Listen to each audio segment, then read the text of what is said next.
morning, everyone.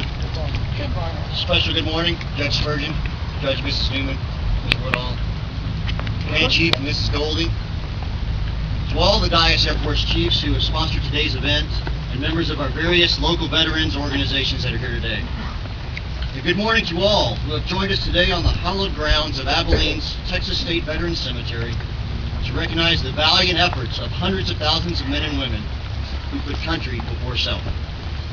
I am humbled and honored to stand before you on this Memorial Day, a day that we stand and show an outward and visible expression of thanks, pride, and honor for all those servicemen and women who sacrificed their lives for America and for the truths and ideals that make her the greatest nation on earth. Sacrifice, though, is meaningless without remembrance. On this Memorial Day, we celebrate sacrifice. We honor sacrifice. But most importantly, we remember sacrifice.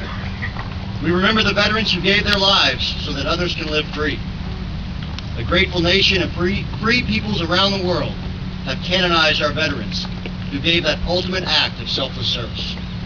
Their headstones, found on virtually every continent, are each individual memorials testifying to the sacred cause of freedom.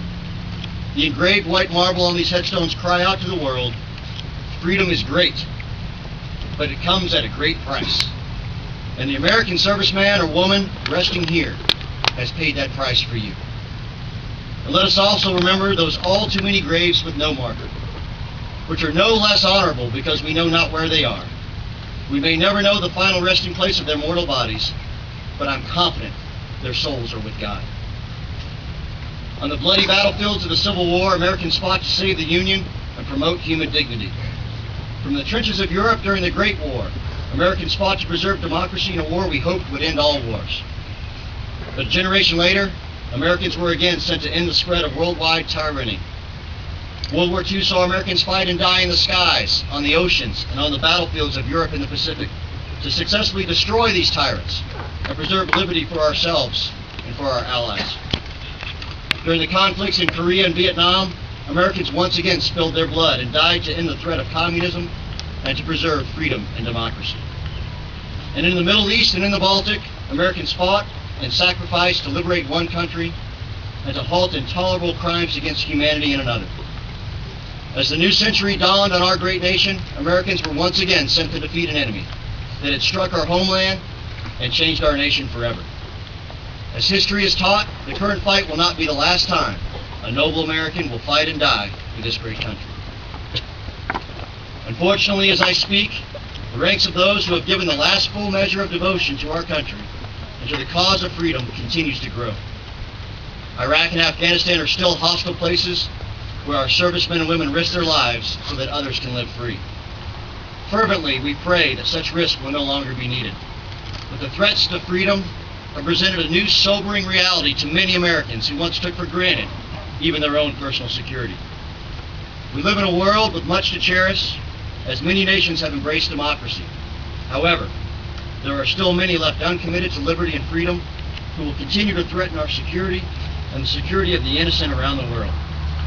With these threats come the need for our servicemen and women's sacrifice and the American people's need to recognize them for it. At the end of the day, however, the recognition for their individual sacrifice is far less important than what they sacrificed for. These hollow dead, whom we honor today, have collectively formed the greatest democracy in history, ended human bondage, freed millions from the iron-fisted grasp of tyranny, and protected the innocent from the cowardly acts of terrorists. The continual defense of freedom by our servicemen and women is a sacrifice that, although heart-rending in its ultimate form, is justified by the great gift of liberty given to humanity. The soldiers, sailors, Marines, airmen, and Coast Guardsmen who died in combat or in the service of the United States, while gravely missed by their families and friends, and forever remembered by those that served beside them, are little known individually by the American people for their sacrifice. Time is memory's most powerful eraser. Thus, these servicemen and women will ultimately be forgotten. This is why Memorial Day is so important. This holiday collectively honors all who gave their lives for America and the cause of freedom. And in this collective honor, all who gave so great a sacrifice will in some measure never be individually forgotten. There's a group of living Americans that merit mentioning on Memorial Day along with our fallen. The parents and families of those who gave all also sacrificed for our country in a tremendous way. To lose a son, daughter, mother, father, brother, or sister is a loss so great no words could assuage these families of such justifiable anguish. But in a hopeless attempt to beguile them of a loss so overwhelming, I will assure them their sacrifice and that of their beloved is honored and treasured by the military they served and the nation they protected. There aren't very many Americans who have a singular day dedicated in their honor, and Memorial Day is their day, along with the loved one they lost. To all the Gold Star parents and family members, thank you and God bless you. It has been said that one must die so that others may know the full value of life. This afternoon at 3 p.m. is our national moment of remembrance. The time, 3 p.m., was chosen because it is the time when most Americans are enjoy their freedoms on this national holiday.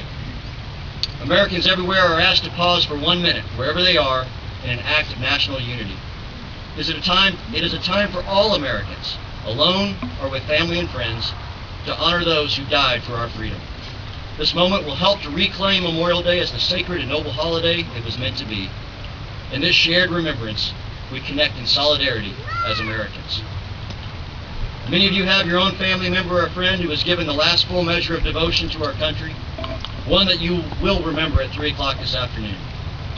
But if you do not have an individual to remember, I ask you this afternoon to please remember Navy Commander Dwayne G. Wolf, who gave his life on Memorial Day, 2009. Serving with the U.S. Army Corps of Engineers, he died in Iraq of wounds sustained by an improvised explosive device. Our nation offers the gift of freedom around the globe to those that ask and to those that cannot. The price is paid one serviceman at a time. Commander Wolf paid that price. The pain, sadness, and torment of tragic loss are paid by a few. Commander Wolf's families and friends still pay that price. But the gifts of liberty and justice, dignity and equality, and an unyielding stand against aggression and tyranny are gifts shared by an entire nation. And with its every generation, our nation's gifts have charted a path for the entire world where, despite the enormous challenges, one day, all will have the opportunity to pursue a better life. The greatest honor we can pay to Commander Wolf and his family and friends is to say that today, on this Memorial Day 1 year later, we remember his sacrifice. A grateful nation and a grateful world remember his sacrifice. We're fortunate to have the Texas State Veterans Cemetery at Abilene, such a dignified place of honor for today's ceremony and to inter our nation's heroes. Members of our distinguished veterans organizations and members of our armed forces will soon honor our fallen by placing wreaths in front of emblems representing each of the 5 services as tribute to those that have given their life. With this tribute, we thank them for our country, we thank them for our freedom, and we thank them for their sacrifice. We shall never forget them or fail to honor them. Our nation shall remember.